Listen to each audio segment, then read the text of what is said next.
అవునా? మొగడు చచ్చిపోయిన దాంతో రాఖీ కట్టించుకుంటే మంచవు చెడవా? అంతగానం ఏమైతుందన్నా?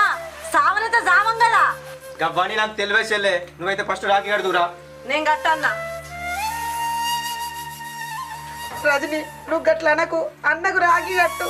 నా కోసం మీరు లొల్లి పెట్టుకోకుర్రి. అవసరం లేదక్క, నేను కట్టా. ఇవాళ నీకు అవమానం జరిగిందంటే నాకు అవమానం జరిగినట్టే. అవునన్నా, ఒక్క మాట అంట, సమాధానం చెప్తావా?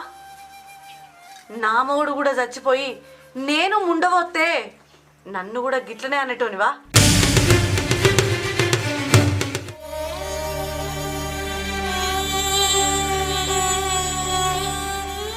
చెల్లే, నువ్వు అట్లా మాట్లాడకే. ఏందట్లా మాట్లాడకు?